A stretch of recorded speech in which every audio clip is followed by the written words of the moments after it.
जय हिंद दोस्तों, स्वागत है आपका अपना YouTube channel Ravi Maths Point पर। मैं हूं रवि और आज हम क्लास 10th की एनसीईआरटी बुक से एक्सरसाइज 5.2 के क्वेश्चन नंबर 4 से देखेंगे। जैसा कि ये क्वेश्चन है, एपी दिया हुआ है आपको 3, 8, 13 और 18 का कौन सा पद 78 है।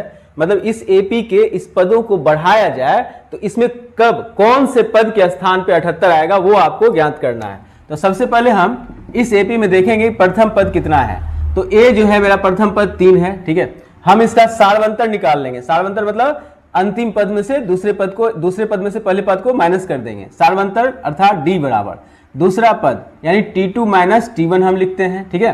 तो T2 यहाँ पे कितना दिया, दूसरा पद 8 और पहला पद कितना है 3, तो यह आपको प्राप्त हो जाएगा 5। तो मेरे पास क्या है, ए है और डी है। जब मेरे पास ए और डी प्राप्त है और इसमें बोलता है कौन सा पद इसका 78 है, मतलब कौन सा पद 78 आएगा, तो मतलब यह जो है एन या फिर इसको हम लोग टीएन में बोल सकते हैं, ठीक है। यानी अंतिम पद दिया हुआ है। देखिए यहाँ पे ये पदों की संख्या नहीं है, इसीलिए हम इसे एन नहीं बोलेंगे। बहुत बच्चे कंफ्यूज होते हैं ए एन और एन में, ठीक है। एन जो है पदों की संख्या होता है और ए एन जो होता है उसका अंतिम पद होता है, ठीक है। ए एन या टी एन एक ही चीज होता है। और टी एन का फॉर्मूला हम लोग जानते हैं, a plus n minus 1 into d equal to 78 लिखेंगे। अब यहां से ए का मान देंगे, ठीक है। 3 दिए, एन तो हमको मालूम करना है कि कौन सा पद 78 है, नंबर ऑफ टर्म निकालना है कि कौन से पद पे 78 आएगा। तो एन की जगह पे एन ही लिखेंगे। इंटू डी के स्थान पे हम लोग यहां से 5 लिखते हैं, बराबर 78 लिख देंगे। फिर यहां से n minus 1 into 5 equal to 78 minus 3 लिख देंगे। फिर यहाँ n माइनस 1 का n माइनस 1 लिखें और फिर मल्टीप्लाई में 5 इक्वल टू यहाँ पे 75 हो गया। फिर देखिए आप n माइनस 1 इक्वल टू आया आपको 75/5, ये 15 टाइम्स कटा। इस तरह से हम देखते हैं -1 है, इधर आएगा तो प्लस में, यानी कि 15 + 1 हो जाएगा। तो n number of term equal to 16 आएगा। अर्थात इस एपी का 16वां पद 78 आएगा। तो 16वां पद 78 होगा, 78 होगा। इस एपी का 16वां पद 78 होगा, ठीक है। हम लोग बढ़ते हैं आगे नेक्स्ट क्वेश्चन। तो सबसे पहले हम लोग क्वेश्चन समझेंगे। तो देखिए क्वेश्चन में है निम्नलिखित समांतर श्रेणी में कितने पद हैं, पदों की संख्या यानी n निकालना है। मतलब सेम यही क्वेश्चन है जो हम लोग 4 नंबर में बनाए हैं, ठीक है। तो इसका पहला नंबर क्वेश्चन देखते हैं। इसमें है आपका प्रथम पद कितना है, a बराबर है 7 और d बराबर है आपके पास 13 में से 7 चला जाएगा, second term minus first term यानी T2 माइनस T1 और सेकेंड टर्म इसका कितना है 13 माइनस फर्स्ट टर्म कितना है इसका 7, तो यह हो गया आपका 6, ठीक है। और हमें ये अंतिम पद जो दिया गया है ये अंतिम पद है, लास्ट टर्म। इसे हम लोग Tn या An के द्वारा सूचित करते हैं। तो Tn मेरे पास है 205। अब हम लोग जानते हैं Tn का फॉर्मूला क्या होता है, a plus n minus 1 into d. तो हम यहां लिखेंगे a plus n minus 1 into d equal to 205। अब देखिए a का वैल्यू कितना है 7 प्लस n का वैल्यू कुछ नहीं, तो n की जगह पे n ही लिखेंगे, बट d की जगह पे यहाँ पे 6 दिया है, बराबर 205 लिखेंगे। फिर यहां से देखते हैं ये n minus 1 into 6 equal to 205 और यहाँ जो प्लस में 7 है वो इधर आ जाएगा, तो माइनस में 7। फिर n minus 1 into 6 equal to 15 में से 7 चला गया तो 8 हो गया, आपको ये 9 हो गया। और फिर यहाँ पे एक, यहाँ पे n माइनस 1 का मान निकल जाएगा 198/6, 6 18, 6 18 33 हुआ और n का मान निकालेंगे 33 + 1, तो यहाँ प्राप्त होगा 34। अर्थात इसमें कितने पद होंगे, इसमें पदों की संख्या कितने हैं, तो 34 पद होंगे, ठीक है। नेक्स्ट क्वेश्चन, यह भी इसी तरह से हमको बनाना है। यहाँ पे इसका सेकंड नंबर क्वेश्चन जो बनाएंगे हम लोग, तो यहाँ भी आपको a बराबर 18 दिया हुआ है और d निकालेंगे। तो दूसरा पद में से पहले पद को माइनस करेंगे, 15.1/2 में से घटाएंगे 18 को, तो 15 × 30 31/2 माइनस 18 हो जाएगा। फिर इसका हम लोग भिन्न का जोड़ जैसे करेंगे 2 और 31 माइनस 18 36 हो जाएगा, माइनस 5/2 हो गया d मेरा। अब यहाँ पे अंतिम पद देखते हैं, an इक्वल टू माइनस 47 दिया हुआ है। an या tn एक ही चीज होता है, ठीक है। तो an का formula a plus n minus 1 into d equal to minus 47 लिखेंगे। a का वैल्यू यहाँ से 18 लिखें, ठीक है। अब n तो हमें निकालना है, n माइनस 1 लिखेंगे। अब यहाँ से d का मान माइनस 5/2 देंगे, इसके बाद माइनस में 47 लिखें, ठीक है। अब यहाँ से 18 को प्लस में है उसको उधर ले जाएंगे, यहाँ पे बचेगा हमें n माइनस 1 गुना माइनस 5/2 बराबर माइनस 47 और यहाँ से माइनस 18। फिर यहाँ n माइनस 1 इंटू माइनस 5/2 आ जाएगा इक्वल टू यहाँ 8 7 15, 4 1 5 1 6, 65 हो गया। ठीक है, तो अब यहाँ से n-1 का मान निकालेंगे, -65 मल्टीप्लाई ये वाला संख्या इधर जाएगा तो पलट जाता है और ये हो जाएगा 2/-5। फिर देखिए ये माइनस माइनस जो है वो तो प्लस हो गया आपको, यहाँ पे ये 5 जो है ये 65 से कटेगा 13 टाइम्स। ठीक है, तो 13 दूना 26 हो गया। इस तरह से हम देखते हैं n का वैल्यू हमें प्राप्त हुआ 26 + 1 यानी 27। ठीक है, इस तरह से इस AP को यदि हम लोग देखेंगे अंतिम पद यदि -47 है तो इसमें कितने पद होंगे, तो इसमें 27 पद होंगे। ठीक है, नेक्स्ट क्वेश्चन देखते हैं, क्या AP का एक पद -150 है, क्यों? हमें यह दिखाना है कि इस AP को यदि बढ़ाया जाए तो क्या उस AP में, इस AP में, ठीक है, कहीं ना कहीं -150 आएगा, ये आपको बताना है। इसके लिए हम लोग बिल्कुल इसे लास्ट पद मान के बनाएंगे। ठीक है, यदि ये इस AP की बात करते हैं तो यहाँ पे प्रथम पद जो है वो 11 है आपको, और कॉमन डिफरेंस की बात करते हैं, D की बात कर रहे हैं, तो 8 में से 11 चला गया तो कितना हो गया आपको -3। फिर यहाँ जो है एक पद यदि -150 होगा तो इसे मान लेते हैं कि यह AN है, अंतिम पद है, और यह -150 है। तो यदि -150 इस AP के कोई ना कोई पद होंगे तो पदों की संख्या हमेशा एक प्राकृत संख्या प्राप्त होगा। तो देखते हैं हम लोग कि AN का फॉर्मूला जैसे A + n-1 इंटू D = -150 है, इसे हम लिख देते हैं फॉर्मूला के साथ। अब यहां से A का मान देखिए 11 + n की जगह पे n-1 इंटू D की जगह पे हम यहां से -3 देखते हैं, बराबर -150 आया। फिर देखिए n-1 गुना -3 बराबर -150, और फिर 11 जो है ये इधर माइनस में 11 हो गया। फिर यहाँ n-1 गुना -3 बराबर यहाँ से आ गया आपको 161 हो गया आपको। ठीक है, 161। फिर देखते हैं हम लोग कि यहाँ से हम n-1 का वैल्यू निकालेंगे, -161 बाय -3, माइनस माइनस तो प्लस हो गया, ऊपर नीचे कट गया। अब यदि हम यहाँ 161/3 और ये -1 है, इसे हम +1 लिख सकते हैं। इस तरह से हम लोग पाते हैं कि 161 + 3/3, और यहाँ n का जो संख्या है 164/3 आया, जो कि एक प्राकृत संख्या नहीं है। ठीक है, प्राकृत संख्या ये नहीं है, नेचुरल नंबर नहीं है। और हम जानते हैं कि पदों की संख्या हमेशा एक प्राकृत संख्या आना चाहिए।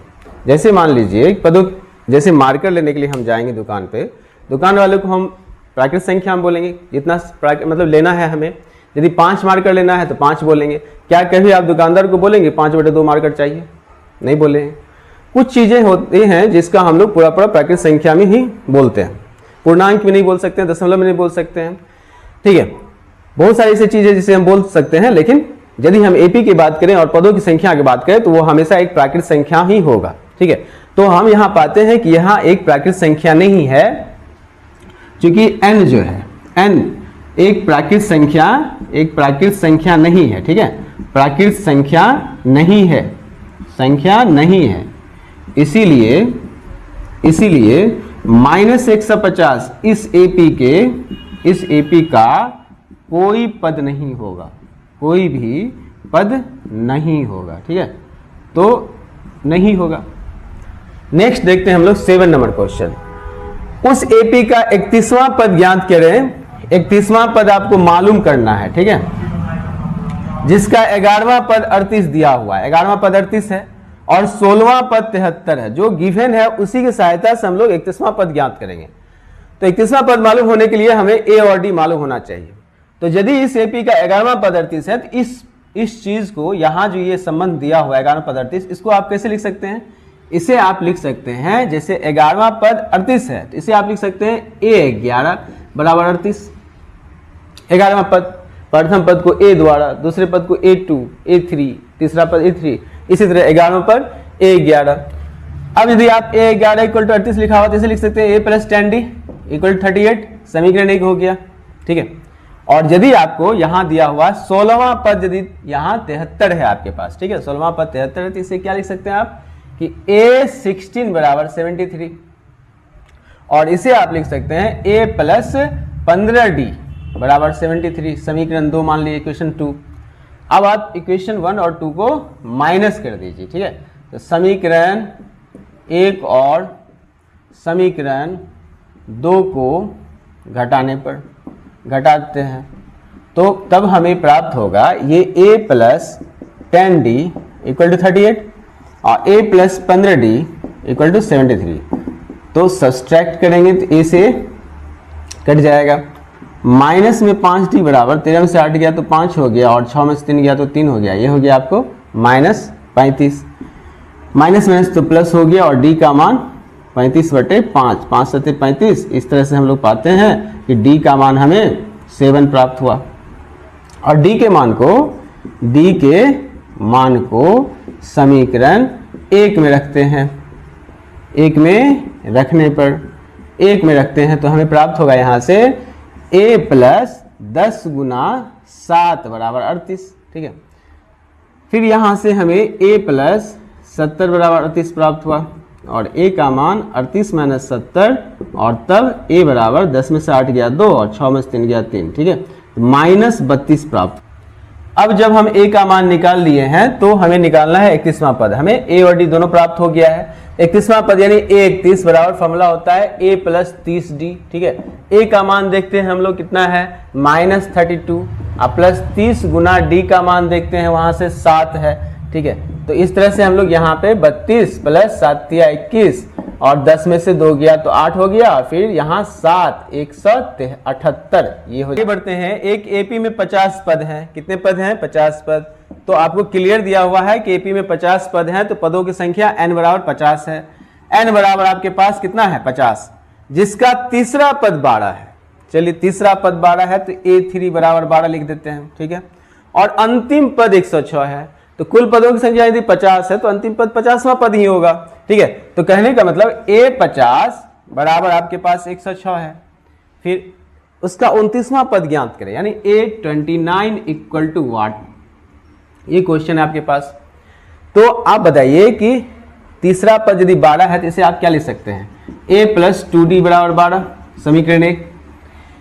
यदि इसका 29वां यदि 50वां पद 106 है, इसे क्या लिख सकते हैं? a प्लस 49d बराबर 106, समीकरण 2 लिखिएगा आप।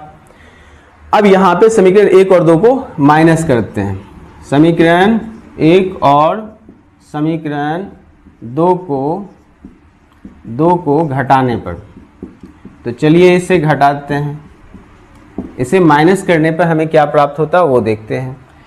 तो a plus 2d equal to 12, a plus 49d equal to 106, minus करते हैं a से a cancel, minus 47d equal to 4 हो गया आपको, 10 में से 1 गया तो 9 हो गया। ठीक है, माइनस 94 आया, माइनस माइनस कैंसिल, तो d का वैल्यू 94/47, इस तरह से 2 टाइम्स कट जाएगा, d का मान 2 प्राप्त हुआ।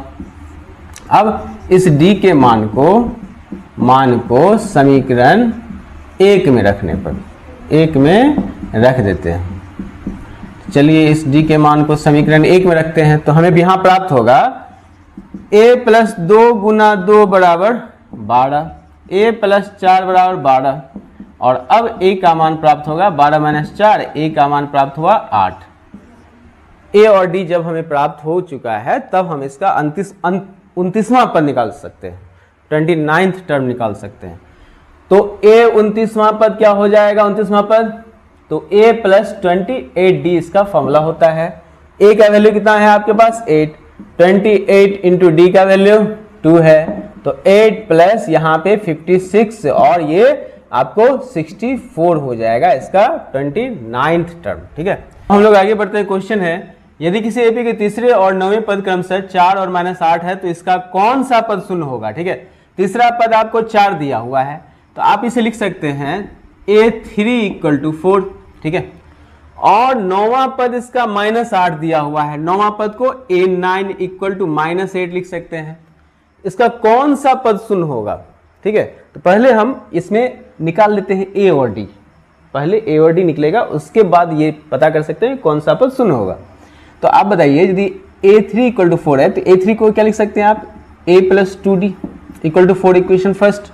और यदि 9वां पद यदि इसका -8 है तो इसे आप लिख सकते हैं a plus 8d equal to -8, equation second. ठीक है, दोनों को घटा दीजिए, समीकरण 1 जो है और समीकरण 2 को घटाने पर, ठीक है, यदि इसे हम घटा देते हैं तो यहाँ पे a plus 2d equal to 4 और a plus 8d equal to -8 लिखेंगे और माइनस करने पर साइन चेंज होता है, ठीक है।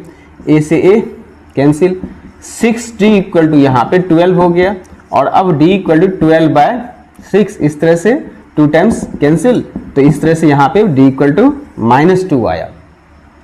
अब इस d के मान को समीकरण 1 में रखने पर चलिए इस d के मान को समीकरण 1 में रखते हैं। समीकरण 1 यहाँ है मेरा, a प्लस 2 गुना -2 बराबर 4, इस तरह से a माइनस 4 बराबर 4 प्राप्त हुआ और अब a का मान 4 प्लस 4 बराबर 8, इस तरह से हम लोग a का मान हम बताएंगे, बोलेंगे कि 8 है, ठीक है। अब यदि a और d हमें प्राप्त हो गया तो मान लेते हैं कि इसका nवां पद शून्य होगा, ठीक है। माना कि इस AP का nवां पद शून्य होगा, ठीक है, शून्य होगा। मान लिए कि इसका nवां पद जो है ना कोई nवां पद ऐसा है जो शून्य होगा, तो an बराबर हो जाएगा आपको 0 और an का फॉर्मूला क्या होता है, a plus n-1 into d equal to 0 हो गया। और अब आपको a का वैल्यू आप 8 रखिएगा प्लस n के जगह पे n-1 ही इंटू डी के जगह पे -2 लिखिएगा आप इसे इक्वल टू 0। फिर यहाँ से n-1 इंटू -2 इक्वल टू -8 हो गया, ये 8 उधर आ गया। फिर n-1 इंटू -2, यहाँ से -2 जो है इसके बाय में करते हैं, -8 के बाय में -2, इस तरह से 4 टाइम्स कट गया और n का वैल्यू प्राप्त हो जाएगा आपका 5। अतः इस पांचवा पद, इस AP के पांचवा पद जो होगा ना, पांचवा पद वो शून्य होगा, पांचवा पद शून्य होगा। यदि हम AP को बढ़ाएंगे तो पांचवा पद जो आएगा वो शून्य होगा, ठीक है। नेक्स्ट क्वेश्चन देखते हैं, किसी AP का 17वां पद उसके 10वें पद से 7 अधिक है, 17th टर्म उसके 10वें पद यानी 10th टर्म से 7 अधिक है। मान लेते हैं कि यह जो है AP का प्रथम पद A और सार्वंतर D है, तब हम इसे लिख सकते हैं 17वां पद को क्या लिखिएगा आप, A17, इसके 10वें पद से 7 अधिक है, 10वें पद को आप क्या लिखिएगा, A10 और इससे यह 7 अधिक है, इसे लिख सकते हैं 17वां पद उसके 10वें पद से 7 अधिक है। अब बताइए कि A17 का formula A plus 16D equal to A10 का फॉर्मूला A प्लस 9D, अब प्लस में 7 लिखेंगे। फिर यहां से आप देखिए एक को इधर लाइए तो A प्लस 16D है, माइनस में A माइनस 9D है इक्वल टू 7। फिर यहाँ A से कैंसिल, 16 में से 9 चला गया तो 7D बराबर 7 लिखेंगे, इस तरह से D इक्वल टू 7/7 कट गया और अब हमें D का मान प्राप्त हुआ 1। तो हमें निकालना क्या है, हमें सार्व अंतर ही ज्ञात करना था, तो सार्व अंतर क्या हो जाएगा, सार्व अंतर होगा आपको 1, ठीक है, ये ही आंसर हो जाएगा इसका। नेक्स्ट देखते हैं हम लोग, AP दिया हुआ है, कौन सा पद इसके 54वें पद से 132 अधिक है। इस AP के कौन से पद ऐसे हैं जो इसके 54वें पद से 132 अधिक है, ठीक है। तो मान लेते हैं, माना कि इस AP के nवां पद, ठीक है, nवां पद इसके 54वें पद से, इसके 54वें पद से 132 अधिक है। मान लिए कि इस AP के nवां पद जो है इसके 54वें पद से 132 अधिक है, तो आप इसे क्या लिखिएगा, nवां पद को an, ठीक है। यह जो है इसके 54वें पद से A54 से 132 अधिक है, इसे ऐसे लिख सकते हैं an बराबर 54वां पद प्लस 132, nवां पद उसके 54वें पद से 132 अधिक, 54वां पद A54 प्लस 132 सॉरी। अब यहाँ पे हम लोग an का फॉर्मूला जानते हैं, A plus n-1 into D. फिर आप A54वां पद लिखा, मतलब 54वां पद है ना, तो इसको आप लिख सकते हैं A प्लस 53D प्लस में 132, ऐसे तो लिख सकते हैं। ठीक है। तो हमें यहाँ से n निकालना है। हम यहाँ पे a और d का मान देंगे इस AP से, ठीक है। इस AP में a और d जो है वही हम यहाँ पे इसका वैल्यू लिखेंगे। अब बताइए कि a इक्वल टू आप क्या बोल सकते हैं 3, ठीक है, 3 हो जाएगा। और d की बात करेंगे तो 15 में से दूसरा पद में से पहला पद माइनस करेंगे, तो 15 में से यदि हम 3 माइनस करेंगे तो कितना हो जाएगा 12। आपके पास d भी है और a भी है, ठीक है। a और d निकल गया आपको। अब जब a और d निकल गया तो एक स्थान पे a का मान रख देते हैं, n की जगह पे n ही रखेंगे और d की जगह पे हम 12 लिख देते हैं।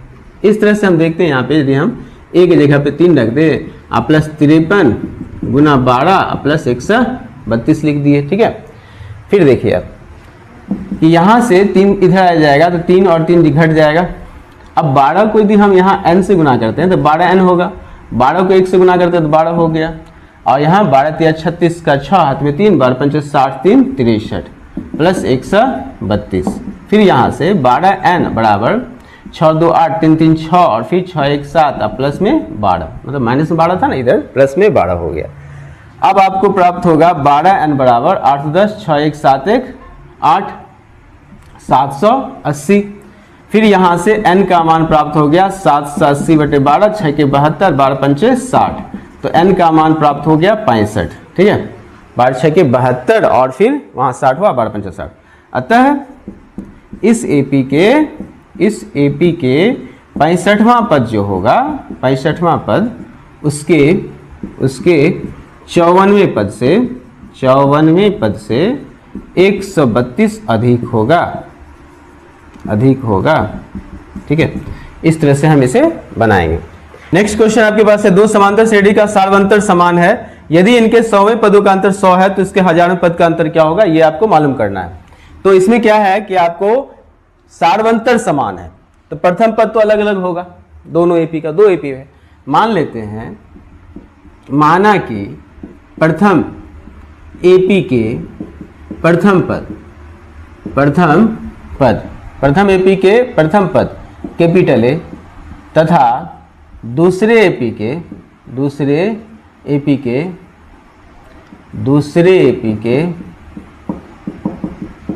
प्रथम पद स्मॉल a है। मान लीजिए प्रथम AP के प्रथम पद A और दूसरे AP के प्रथम पद स्मॉल a है, और तथा दोनों AP के सार्वअंतर जो समान है वो D है, ठीक है। मान लिए, तब बताइए कि प्रश्न से जाते हैं तो प्रश्न में क्या बोलता है। 100वें पद का अंतर 100 है तो प्रथम AP का 100वां पद निकालना है हमें, माइनस दूसरे AP का 100वां पद देखना है, और यह जो है 100 है, प्रश्न में ऐसा लिखा हुआ है, ठीक है। 100वें पद का अंतर 100 है।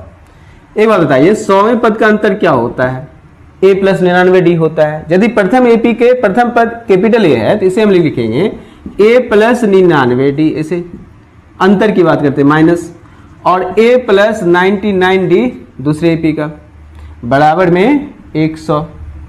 इस तरह से हमें प्राप्त होगा a plus 99d minus a minus plus minus 99d equal to 100। यहाँ से देखिए 99d और 99d कैंसिल। अब आपको यहाँ प्राप्त होगा a माइनस a बराबर 100, समीकरण 1 प्राप्त होगा, ठीक है। अब हमें निकालना क्या है, हमें ज्ञात करना है कि 1000वें पद का अंतर, यानी प्रथम AP का 1000वां पद, ठीक है, 1000वां पद माइनस दूसरे AP का 1000वां पद, दूसरे AP का 1000वां पद कितना होगा वो हमको बताना है। प्रथम AP का 1000वां पद माइनस दूसरे AP का 1000वां पद, ये हमें निकालना है कि इसके 1000वें पद का अंतर क्या होगा। प्रथम AP का 1000वां पद क्या हो जाएगा, a प्लस 999d। क्यों, 1000वें पद का क्या होता है 9 से 99, एक कम, 1000 से एक कम, minus small a plus 999d, ठीक है। ये प्रथम AP का प्रथम पद है और ये दूसरे AP का प्रथम पद है, इसलिए ऐसा हुआ। फिर यहाँ a plus 999d minus a minus 999d, आप देखिए 999d कट गया, यहां प्राप्त हुआ a माइनस a। समीकरण 1 से जाते हैं तो a माइनस a का मान 100 है, तो समीकरण 1 से जाते हैं तो हम पाते हैं कि a माइनस a बराबर कितना है, आपको 100 है। हमें क्या प्राप्त हुआ, हमें यह पता चला कि यदि इस AP के 100वें पद का अंतर 100 है तो इसके 1000वें पद का अंतर भी 100 ही होगा। अतः हम बोल सकते हैं इस AP के 1000वें पद का अंतर, 1000वां पद का अंतर 100 होगा। ठीक है, 100वें पद का अंतर 100 है तो 1000वें पद का अंतर भी 100 ही होगा।